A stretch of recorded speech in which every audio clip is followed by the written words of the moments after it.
warahmatullahi wabarakatuh. Nama saya Subaya Nurul Ilfa dari kelas 3 PAUD B, NIM 190110050.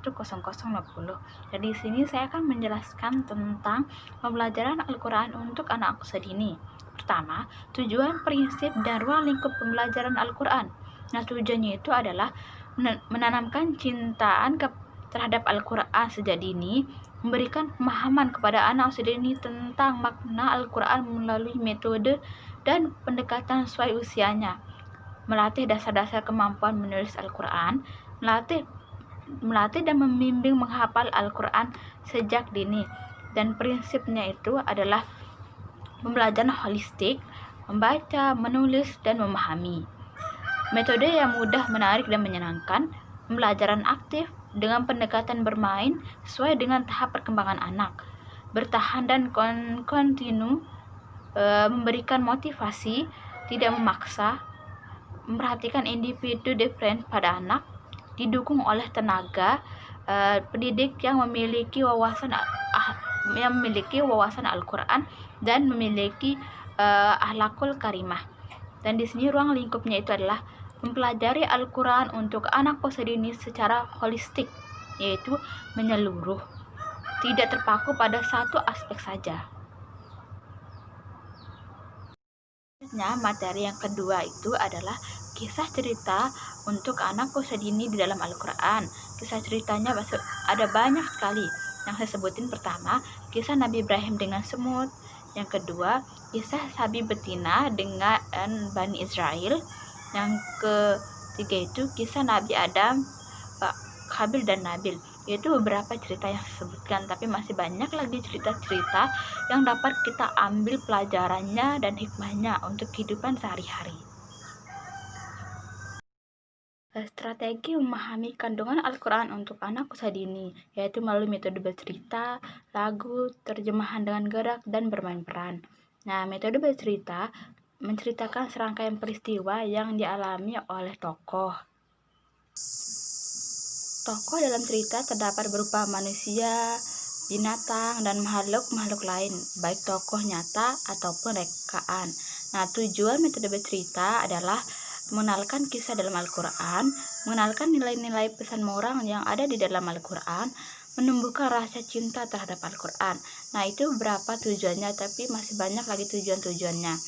Nah, langkah-langkah penerapan metode bercerita, yang pertama, tahap perencanaan, menetapkan tujuan dan tema cerita, memilih cerita, menetapkan tekniknya, menetapkan teknik bercerita dengan atau tanpa media, menyiapkan media seperti gambar, buku, audiovisual, boneka tangan, dan lain-lain, menguasai atau menghafal cerita. Tahap pelaksanaan, ada kegiatan awal, mengatur tempat duduk, menyampaikan tujuan tema cerita. Nah, yang kedua, kegiatan inti, menuturkan dan mengembangkan cerita, menetapkan teknik bertutur. Nah, mengajukan pertanyaan berkaitan dengan isi cerita. Nah, yang terakhir itu adalah bersama-sama menyimpulkan isi cerita. Nah, selanjutnya menyelesaikan hikmah yang terkandung dalam cerita. Nah, metode bernyanyi. Nah, metode bernyanyi adalah metode pembelajaran yang dilakukan dengan cara berdendang dengan menggunakan suara yang merdu, nada yang enak didengar, dan kata yang mudah dihafalkan. Nah, di sini ada banyak manfaat dari metode bernyanyi, seperti bernyanyi sangat menyenangkan, bernyanyi dapat mengatasi kecemasan, bernyanyi merupakan media yang mengembangkan ekspresi perasaan, bernyanyi membantu membangun rasa percaya diri anak, dan masih banyak lagi. Saya hanya menyebutkan beberapa saja. Nah, memahami Al-Quran melalui lagu terjemahan ayat atau surat dalam Al-Quran. Yang kedua, lagu yang diformulasikan dari pesan-pesan makna yang terkandung dalam Al-Quran, seperti Al-Maul Husna dan puasa Ramadan dan lain-lain. Selanjutnya itu ada metode gerak. Nah, metode gerak juga dikenal dengan metode Kaisa, metode Yadani, dan metode kinestetik. Nah, selain dapat digerakkan, metode peran juga dapat dikategorikan sebagai salah satu metode memahami kandungan Al-Quran karena metode ini yang dirancang sesuai dengan makna arti yang dibaca atau dihafalkan. Nah, di sini ada metode gerakan bisa memaksimalkan 3 gaya belajar sekaligus secara bersamaan seperti gaya visual, auditori, dan kinestetik. Nah, bermain peran atau sering disebut dengan sosiodrama. Sosiodrama ada metode bermain peran untuk memecahkan masalah dengan fenomena-fenomena sosial hubungan antara manusia seperti nakal remaja, narkoba. Nah, sosiodrama atau bermain peran menekankan untuk para murid diikutsertakan dalam permainan peran. Anak-anak menampilkan atau memperagakan suatu tokoh memainkan suatu peran. Nah, manfaatnya itu ada banyak. Melatih daya tangkap, melatih daya konsentrasi, melatih membuat kesimpulan, membangun sikap positif, dan masih banyak lagi. Itu saya hanya menyebutkan beberapa saja.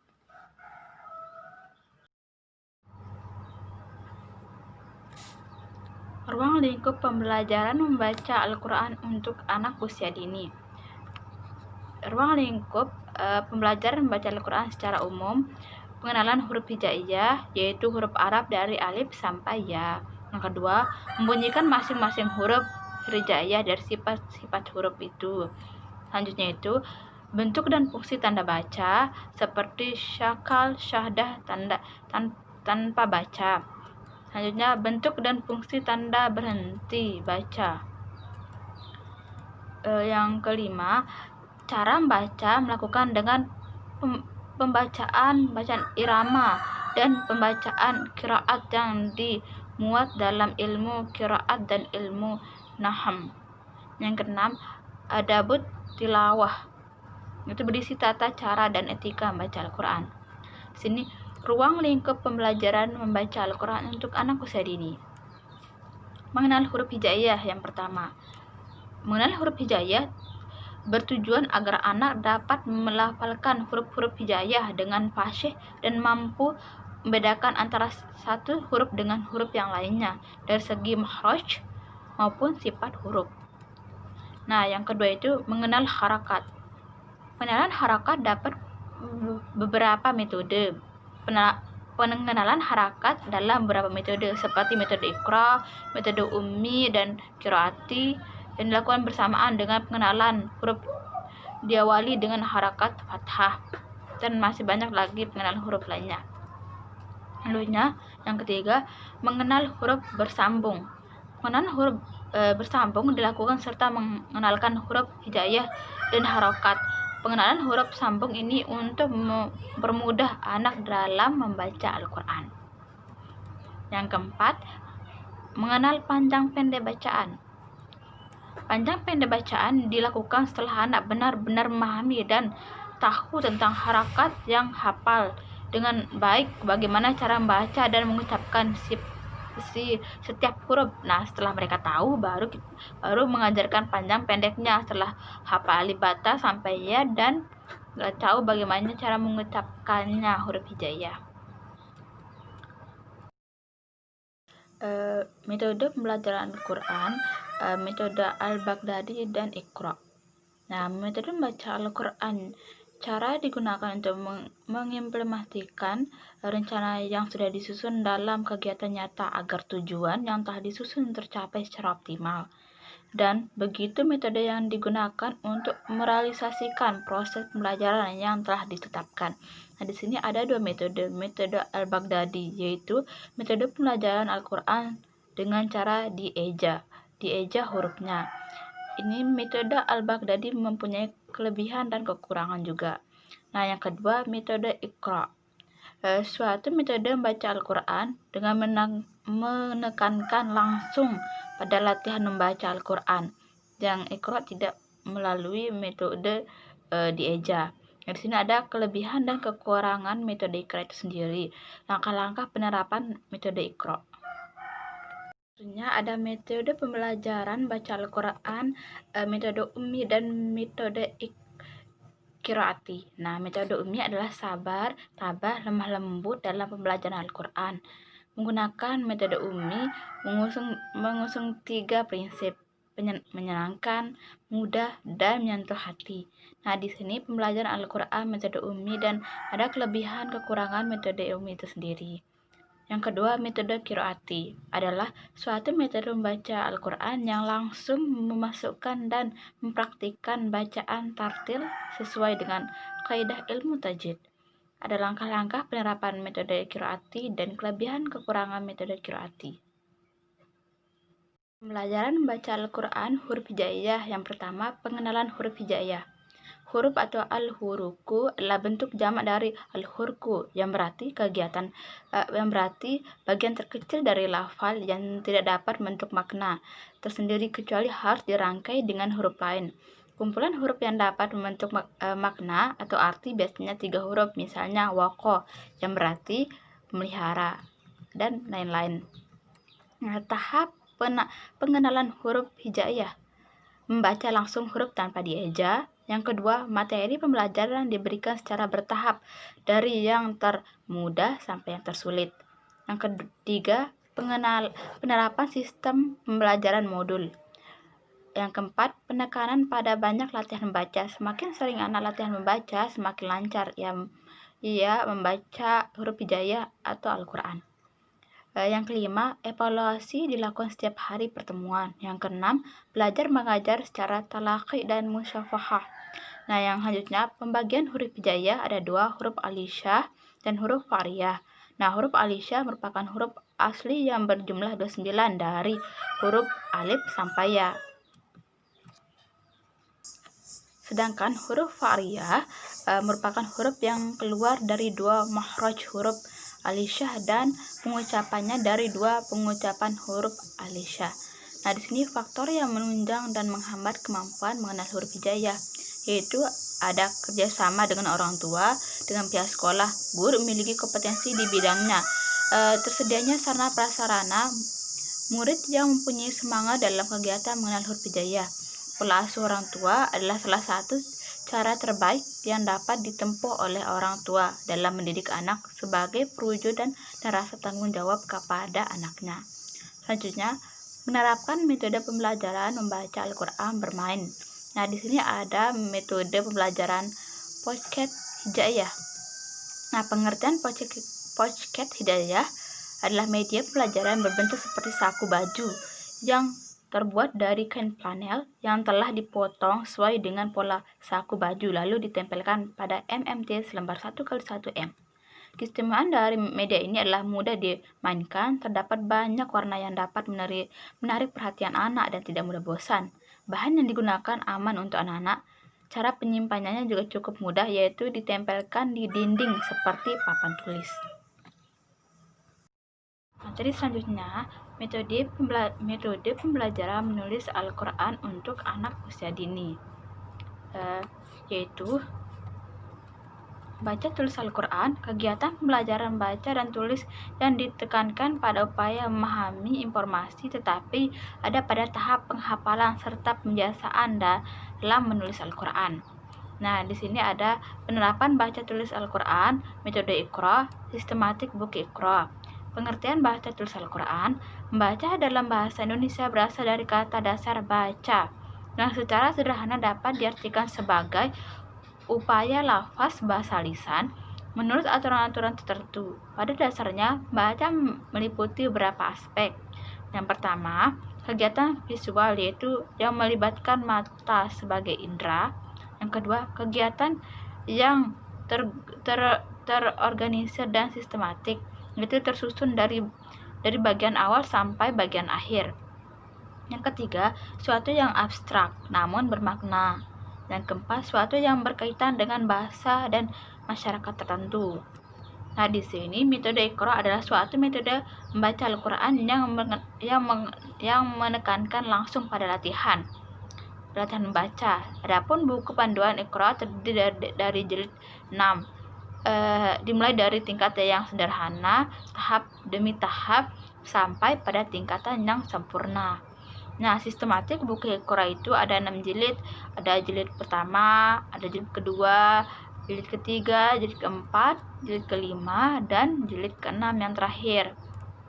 Di sini faktor penunjang pembelajaran baca tulis Al-Quran dengan metode Iqra. Semua guru kelas dapat membaca dan menulis huruf Al-Quran serta melaksanakan sholat. Selanjutnya, tersedianya buku-buku panduan Iqra dan alat-alat bantuan pembelajaran. Yang ketiga, untuk menunjang agar siswa mampu membaca dan menulis Al-Quran dengan mudah, cepat, dan baik sesuai dengan metode Iqra. Mendirikan taman pendidikan Al-Quran untuk anak usia dini. Yang keempat itu, tersedianya media pengembangan kemampuan yang dibutuhkan dalam kegiatan tersebut. Sikap bulat yang dimiliki oleh guru RA berwanida dalam melaksanakan metode tersebut. Nah, yang ke-F, evaluasi rutin setiap akhir semester. Setiap akhir semester ada evaluasi untuk anak-anak usia dini. Untuk anak-anak usia dini ada membaca dan menulis Al-Quran. Selanjutnya ada dukungan dari orang tua siswa. Orang tua yang ikut membiasakan anaknya. Nah, selanjutnya faktor yang menghambat dalam pembelajaran baca tulis Al-Quran dengan metode Iqra. Tidak sempurna guru disiplin menerapkan metode Iqra dalam pembelajaran Al-Quran sesuai dengan pedoman yang ada. Selanjutnya, belum ada reward dan punishment. Yang ketiga itu, terbatasnya waktu yang tersedia untuk materi BTQ atau baca tulis Al-Quran di RA. Terbatas waktunya hanya diberikan sedikit saja. Yang selanjutnya itu, media pembelajaran kurang lengkap. Kurang adanya pelatihan guru-guru RA secara rutin. Kurang adanya kesadaran dari sebagian orang tua. Jadinya orang tuanya itu sebagian jarang melatih anak-anaknya. Anak-anak hanya berlatih pada sekolah saja, tetapi tidak di rumah. Biasanya orang tua bisa melatih anaknya mungkin sepulang sekolah atau setelah maghrib baca tulis Al-Quran, atau sebelum tidur dan sebagainya. Tapi di sini ada kurangnya kesadaran bagi orang tua. Tapi tidak semua orang tua seperti itu. Strategi menghafal Al-Quran untuk anak usia dini itu ada 3. Yang pertama, menghafal Al-Quran di usia dini. Yang kedua, metode tahfiz Al-Quran untuk anak usia dini. Yang ketiga, faktor menunjang keberhasilan. Nah, yang pertama itu menghafal Al-Quran di usia dini, yaitu usia paling ideal untuk menghafal Al-Quran adalah usia dini karena perkembangan otak, karena pikiran anak masih fresh, belum banyak urusan duniawi dikerjakan dan masih bersih dari dosa. Itulah sebabnya kenapa anak usia dini lebih cepat menghafal daripada kita yang sudah dewasa. Ada juga pepatah yang mengatakan bahwa belajar sejak kecil bagaikan menulis di atas batu, dan belajar setelah dewasa bagaikan menulis di atas air. Itulah karena saat kita dewasa udah terlalu banyak urusan duniawi dan banyak dosa mungkin. Sebabnya kita cepat mudah hafal dan susah untuk belajar setelah dewasa. Beda dengan anak usia dini. Anak usia dini cepat menangkap apa yang mereka lihat, mereka dengar, itu anak usia dini cepat sekali menangkapnya. Dan yang kedua itu strategi menghafal Al-Quran, metode talaki merupakan cara yang lebih sering dipakai orang untuk menghafal Al-Quran, karena metode ini mencakup 2 faktor yang sangat menentukan, yaitu adanya kerjasama yang maksimal antara guru dan murid. Mengajarkan anak menghafal Al-Quran dengan metode ini adalah dengan cara membaca terlebih dahulu ayat yang dihafal secara berulang-ulang hingga anak menguasainya. Jadi metode talaki ini biasanya yang sering digunakan. Metode yang kedua, talqin dan pendengaran rekaman. Metode ini hampir semua dengan metode pertama. metode talqin ini hampir sama dengan metode talaki. Perbedaan adalah talaqin dalam metode ini hanya dilakukan sekali. Langkah selanjutnya adalah memperdengarkan ayat-ayat yang dihafal melalui rekaman dan bacaan ayat tersebut dari qori ternama di dunia. Nantinya kalau metode talaqin ini dia mengulang-ulang, sedangkan metode talqin ini dengan suara rekaman. Metode gerak dan isyarat. Metode ini mensyaratkan bahwa anak sudah bisa baca Al-Quran dengan baik. Dengan kata lain, anak menghafal sendiri dengan baca ayat Al-Quran yang dihafal secara berulang-ulang, kemudian baru menghafalkannya.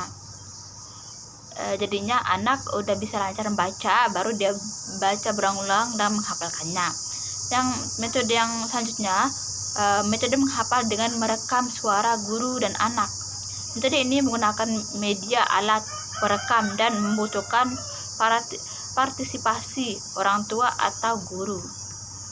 Yang metode selanjutnya itu yang terakhir, metode memperdengarkan rekaman bacaan ayat Al-Quran dari guru dan anak sebayanya.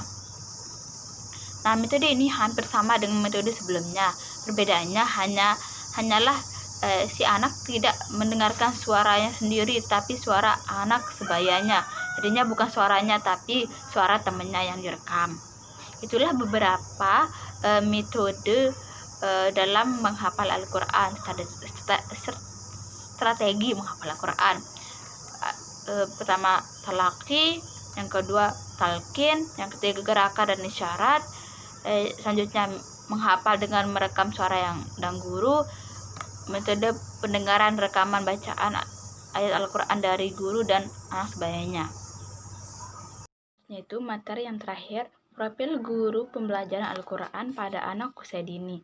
Nah, yang pertama itu ada kompetensi guru. Nah, yaitu pertama pedagogik, yaitu kemampuan yang harus dimiliki guru berkenaan dengan karakteristik siswa dilihat dari berbagai aspek seperti moral, emosional, dan intelektual. Nah, yang kedua, kompetensi kepribadian adalah kompetensi yang berkaitan dengan tingkah laku kepribadian guru itu sendiri. Nah, selanjutnya kompetensi profesional guru adalah kemampuan yang harus dimiliki guru dalam perencanaan dan pelaksanaan proses pembelajaran. Dan terakhir, kompetensi sosial merupakan kemampuan guru untuk menyesuaikan diri kepada tuntunan kerjaan di lingkungan sekitar pada waktu pembawaan tugasnya sebagai guru. Nah, selanjutnya itu ada karakteristik guru pembelajaran Al-Quran bagi anak usia dini. Yang pertama, fasih dalam melafazkan huruf. Selanjutnya itu lancar dalam membaca Al-Quran sesuai dengan kaidah ilmu tajwid. Selanjutnya, memiliki wawasan Al-Quran, memiliki hafalan Al-Quran, menguasai metode dan pendekatan pembelajaran Al-Quran yang sesuai untuk anak usia dini.